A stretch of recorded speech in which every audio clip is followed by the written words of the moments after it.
अस्सलाम वालेकुम। आज हमने टाइप्स ऑफ कोड्स सबसे पहले देखना है क्या क्या होते हैं, किस तरह के कोड्स होते हैं। उसके बाद फिर हमने देखना है कि कौन कौन से हमारे पास ट्रांसलेटिंग प्रोग्राम्स हैं जो कि हम इस्तेमाल कर रहे होते हैं। टाइप्स ऑफ कोड्स में हमारे पास दो तरह के कोड्स होते हैं, एक सोर्स कोड होता है और दूसरा ऑब्जेक्ट कोड होता है। A program written in a high level language is called source code. ऐसा प्रोग्राम जिसको हाई लेवल लैंग्वेज में लिखा जाता है उसको हम सोर्स कोड कह रहे होते हैं। हमने पहले भी जब पढ़ा था तो हमने देखा था कि हाई लेवल लैंग्वेज चूँकि उसमें इंग्लिश लाइक वर्ड्स होते हैं और वो हमारी जो मशीन है वो अंडरस्टैंड नहीं कर सकती है, तो होता ये है कि उसको पहले कन्वर्ट करने की ज़रूरत पेश आ रही होती है इनटू मशीन लैंग्वेज। तो हम लोग जो प्रोग्राम लिख रहे होते हैं वो हम हाई लेवल लैंग्वेज में लिख रहे होते हैं, तो उसको हम सोर्स कोड कह रहे होते हैं। Source code is also called source programme. Computer can not understand the statements of high level language. Computer high level language की स्टेटमेंट्स को डायरेक्टली अंडरस्टैंड नहीं कर सकता। The source code can not be executed by computer directly. Source code को computer directly execute नहीं कर सकता, इसको पहले कन्वर्ट होने की ज़रूरत होती है किसमें, दूसरे ऑब्जेक्ट कोड में, ताकि वो एग्जीक्यूट हो सके। ऑब्जेक्ट कोड हम उस कोड को कहते हैं जो कि हमारा मशीन का कोड होता है। तो यही हम आगे देख लेते हैं कि ऑब्जेक्ट कोड क्या होता है। A programme in machine language, ऐसा प्रोग्राम जो कि मशीन लैंग्वेज में लिखा जाता है उसको हम ऑब्जेक्ट कोड कह रहे होते हैं। इसको हम ऑब्जेक्ट प्रोग्राम भी कह रहे होते हैं या फिर हम इसको मशीन कोड भी कहते हैं। कंप्यूटर अंडरस्टैंड किसको कर रहा होता है, सिर्फ ऑब्जेक्ट कोड को डायरेक्टली अंडरस्टैंड कर रहा होता है क्योंकि ये मशीन कोड होता है। जो सोर्स कोड हम हाई लेवल लैंग्वेज में लिख रहे होते हैं उसको अंडरस्टैंड नहीं कर पा रहा होता। अब हम इसका डिफरेंस देख लेते हैं। Source code is written in high level और असेंबली लैंग्वेज। ये हाई लेवल में लिखा जाता है या असेंबली लैंग्वेज में। आपको याद होगा असेंबली लैंग्वेज में मैंने आपको बताया था कि निमोनिक्स यूज़ हो रहे होते हैं जो कि हमारी मशीन डायरेक्टली अंडरस्टैंड नहीं कर सकती, उसको भी कन्वर्ट होने की ज़रूरत होती है मशीन लैंग्वेज में। तो इसलिए असेंबली लैंग्वेज का भी कोड ट्रांसलेट होता है और हाई लेवल लैंग्वेज का कोड भी ट्रांसलेट होता है। जबकि ऑब्जेक्ट कोड वो वाला कोड होता है जो कि मशीन लैंग्वेज में लिखा जाता है थ्रू कंपाइलर्स, यानी कंपाइलर्स को ट्रांसलेट कर देते हैं तो वो ऑब्जेक्ट कोड बन जाता है।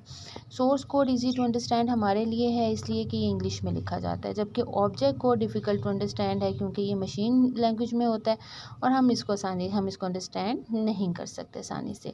Source code is easy to modify, चूँकि ये इंग्लिश में है हम इसको आसानी से चेंज कर सकते हैं, जबकि ऑब्जेक्ट कोड हम अंडरस्टैंड ही मुश्किल से कर सकते हैं तो फिर हम इसको चेंज भी मुश्किल से ही करेंगे। Source code contains fewer statement than object code. Source code की कम स्टेटमेंट होती हैं जबकि ऑब्जेक्ट कोड की ज़्यादा स्टेटमेंट होती हैं सोर्स कोड की निस्बत। क्यों होती हैं? क्योंकि इसके अंदर हमने जस्ट हिदायत थोड़ी सी दे देते हैं, अब उन हिदायत को हम इंग्लिश में दे रहे हैं। अब हर इंस्ट्रक्शन के against there are multiple instructions of machine language जो कि उस पर कन्वर्ट की जाती हैं। ज़ाहिर है उसमें कोडिंग होती है, उसमें ईच एंड एवरीथिंग उसके अंदर डिटेल्स होती हैं, तो इसलिए ऑब्जेक्ट कोड जो है वो ज़्यादा स्टेटमेंट यानी ज़्यादा बड़ा होता है, जबकि सोर्स कोड जो है वो ज़्यादा बड़ा नहीं होता। अब हमने देख लिया है लैंग्वेज प्रोसेसेस को को देखना है, क्योंकि हमें पता है कि source code directly computer understand नहीं करता, उसको हमें कन्वर्ट करवाने की ज़रूरत होती है इनटू ऑब्जेक्ट। तो उसको जो कन्वर्ट करने के लिए प्रोग्राम्स इस्तेमाल होते हैं उसको हम लैंग्वेज प्रोसेसर कहते हैं। Computer understands only machine language. A program written in high level language or assembly language can not be executed on a computer directly.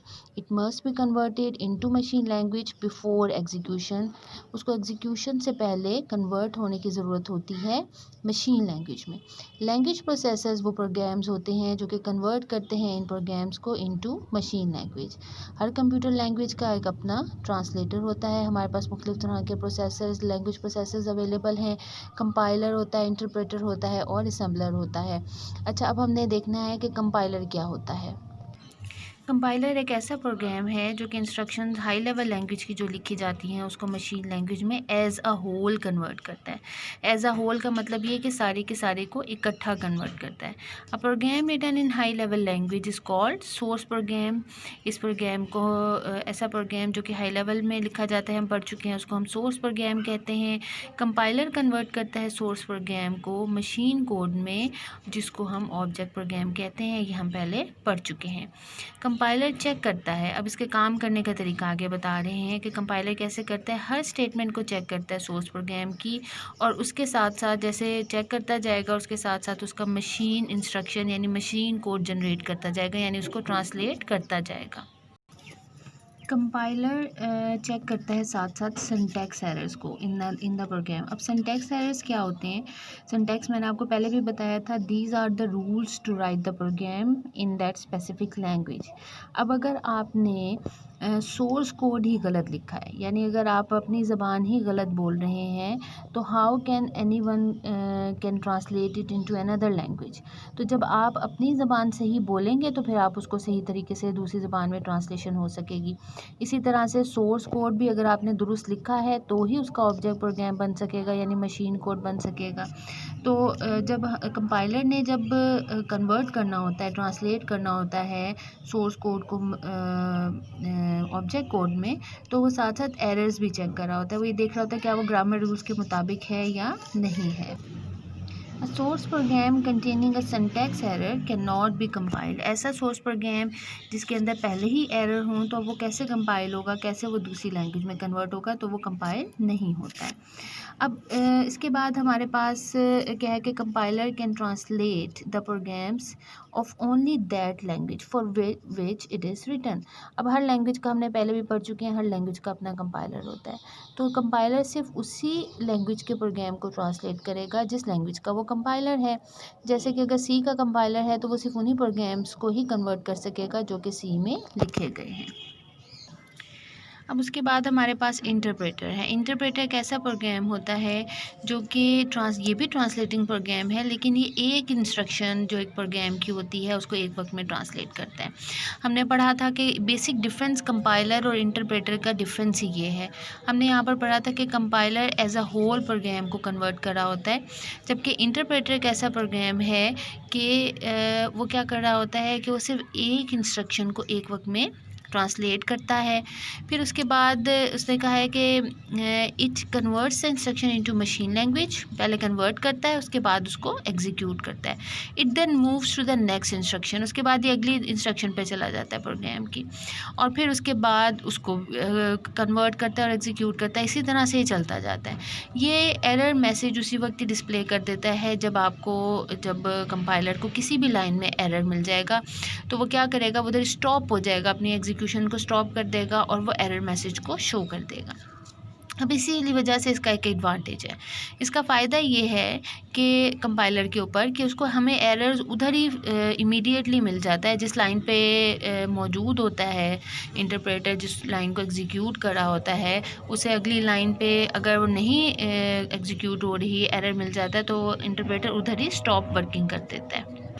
अब इसका एक फ़ायदा होता है इंटरप्रेटर का कंपाइलर पर, यही होता है कि हमें एरर उस वक्त इमीडिएटली मिल जाता है। प्रोग्रामर उसको करेक्ट कर देता है एरर्स को प्रोग्राम की डेवलपमेंट के दौरान, यानी प्रोग्राम के चलाने के, उसके बनाने के दौरान।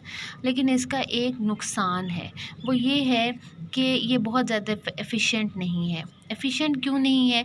क्योंकि हमारे पास जब हम बात करते हैं तो कंपाइलर पूरे के पूरे प्रोग्राम को ट्रांसलेट करके उसकी एक ट्रांसलेशन किए हुए ऑब्जेक्ट प्रोग्राम की एक कॉपी बनाकर यानी एक फ़ाइल बनाकर और सेव कर देता है। जबकि ये क्या करता है कि जितनी दफ़ा हम इस वाले इंटरप्रेटर के थ्रू हम प्रोग्राम को चलाएंगे वो उतनी दफ़ा ही हर दफ़ा न्यू उसकी ट्रांसलेशन करेगा। कंपाइलर ने एक दफ़ा ट्रांसलेशन कर दी, ट्रांसलेशन करके उसका ऑब्जेक्ट प्रोग्राम बना के उसको सेव करके रख दिया। अब जब हमने इस प्रोग्राम को दोबारा चलाना है तो जस्ट ऑब्जेक्ट प्रोग्राम को हम हमारा जो कंप्यूटर का कंपाइलर है वो उसको एग्जीक्यूट कर देगा, उसको बार बार ट्रांसलेशन की ज़रूरत पेश नहीं आएगी। लेकिन इंटरप्रेटर वाले जो हमारे पास, अगर हम इस पे प्रोग्राम को चलाएंगे तो उससे ये होगा कि हर दफ़ा एक न्यू ट्रांसलेशन होगी, फिर ये होगा कि आपका प्रोग्राम स्लो डाउन हो जाएगा। तो यही बात बताई हुई है कि interpreter does not produce an object programme.